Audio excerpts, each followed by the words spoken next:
Good evening. Thanks, Ange, and the rest of the guys for inviting me here to talk this evening. It's great to be in a room full of people who are in charge of their own destiny and running their own business, and the epitome of positivity in what are still quite difficult circumstances.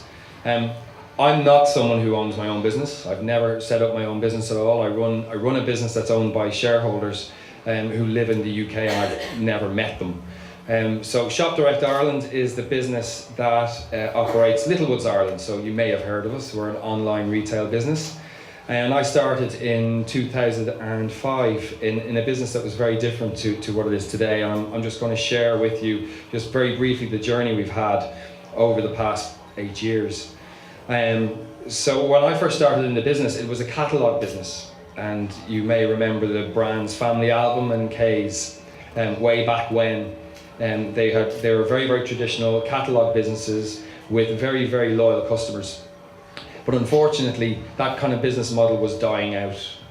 By the time I had joined the company, it wasn't something that was going to take, it wasn't going to take the industry by storm. And catalogue shopping at that point was more something that more mature customers were going to be interested in. And the online revolution was starting.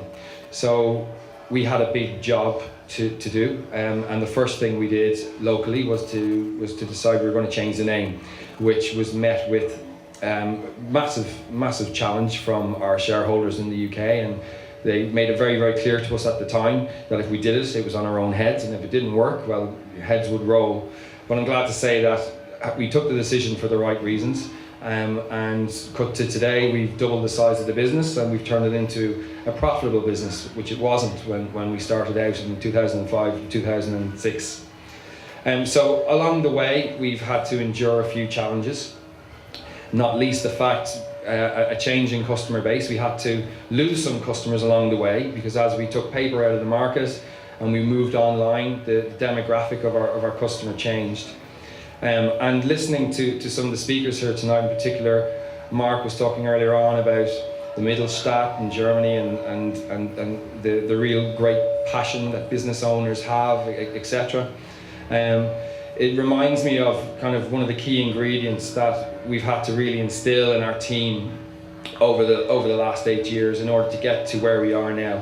So we may be owned by a fairly large business, and we may be a fairly significant business ourselves in Ireland, but we still had a job to do. We were removed, our shareholders sat in the UK, didn't pay an awful lot of attention to the business, and therefore we had to run the business like it was our own. So we don't own shares in the business locally, but we're very, very, very passionate about it, and I recognise what Mark is talking about there in terms of business owners who run their own businesses with a passion, and you just can't beat that dedication. And I'd like to think that there's a little bit of that in our team in Dublin. They're more than just employees, they're absolutely dedicated to the business. And the other thing that they're dedicated to is the customer. One of the things I've done over the past 12 months is I got very involved with E-Tail Excellence Ireland and Retail Excellence Ireland. I'm sure there are some of you in the room who have been at some of the conferences. I recognise a few faces. And speaking to an awful lot of retailers, hundreds of retailers, throughout the year, mainly people who own and run their own businesses. The common threads amongst those who were the most positive and the ones who were succeeding in very difficult circumstances was passion, the passion we spoke about around the Mittelstand model and the business owner model, but also a real focus on the customer. Those who were focused on their customer understood their businesses better than anybody else, and therefore they're the ones who are more likely to change as the economy changes, as people's habits change. You've got online now, you've got social media. All these things are really important, not just because that's possibly where your business could be trading, but also it's because where your customers are. Nearly everyone has an email address. Most people are on social media, and therefore if you're not there as a business or a brand, you're putting yourself at a disadvantage. And I would also say, as people who are running businesses and who need to know what's going on around them and who have a passion for information and need to know where their markets are, social media is a really, really great way of keeping on top of that. Twitter in particular, I find an extremely good way to get some information. First thing in the morning I'm on Twitter and I get a lot of my news. If you're following the right people, you'll find out the information that's relevant to you. So it's a really, really important tool, and important to understand where it sits in the context of your business, whether it's understanding your consumer or understanding the environment in which you're in. Apart from the day job, I'm involved in some other businesses as well. So I'm chairman of a startup business called PR Slides. There's lots of entrepreneurs in the room, so I'm sure some of you will have heard of Niall Harbison.